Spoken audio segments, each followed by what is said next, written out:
Following the massive success of Iron Man 2008, Iron Man 2 had the tough job of expanding the Marvel Cinematic Universe while delivering another thrilling adventure for Tony Stark. Directed by Jon Favreau, the sequel packs in more action, new characters, and deeper world building. But does it match the original's charm? Robert Downey Jr. once again shines as Tony Stark, bringing his signature blend of arrogance, wit, and vulnerability. This time, Stark faces mortality due to his arc reactor poisoning, adding an emotional weight to his journey. Don Cheadle takes over the role of James Rhodey Rhodes from Terrence Howard, and while his chemistry with Downey Jr. is strong, his performance feels a bit restrained compared to later MCU entries. Scarlett Johansson debuts as Natasha Romanoff, Black Widow, and makes an immediate impact with her cool, calculated presence and impressive action sequences. Sam Rockwell steals scenes as Justin Hammer, playing a sleazy yet entertaining corporate rival to Stark.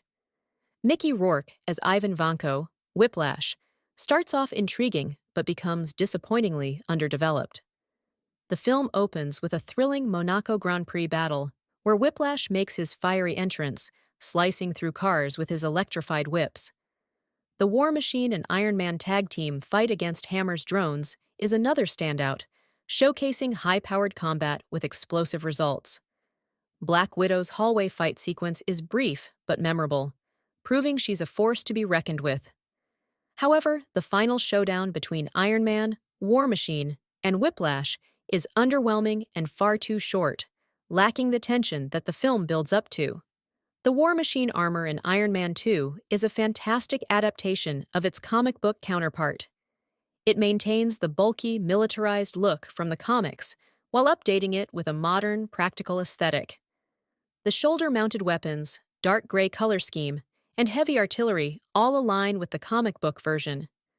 The biggest difference is the HUD inside the suit, which wasn't a prominent feature in the comics, but makes sense in the MCU's tech-driven world. While comic War Machine sometimes has a bulkier, almost tank-like design, the film's version is sleeker while still feeling powerful. Despite its strengths, Iron Man 2 suffers from several issues. The biggest flaw is its overloaded storyline. The film tries to juggle Tony's arc reactor poisoning, government interference, Hammer's corporate sabotage, Whiplash's revenge, and the introduction of SHIELD, all in under 2 hours. This leads to a disjointed pace where some subplots feel rushed, especially Whiplash's character arc. Mickey Rourke's villain starts off strong, but by the finale, he's reduced to a generic bad guy in a bigger suit. Additionally, the film leans too heavily on setting up the Avengers, which sometimes distracts from Iron Man's own narrative.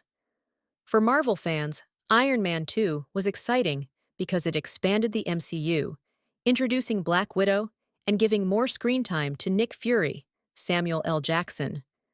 However, some fans were disappointed by the lack of a compelling villain and the film's tendency to prioritize franchise setup over character depth. The War Machine debut was a major highlight, fulfilling a long-awaited moment from the comics. For general audiences, the film was still entertaining, thanks to Downey Jr.'s magnetic performance and thrilling action sequences. However, casual viewers may have found the multiple storylines messy and the villain unmemorable compared to the first film.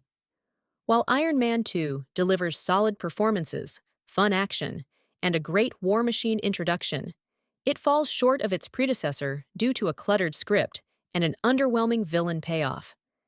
It remains an enjoyable, if flawed, entry in the MCU. My final overall rating for Iron Man 2, 7 out of 10.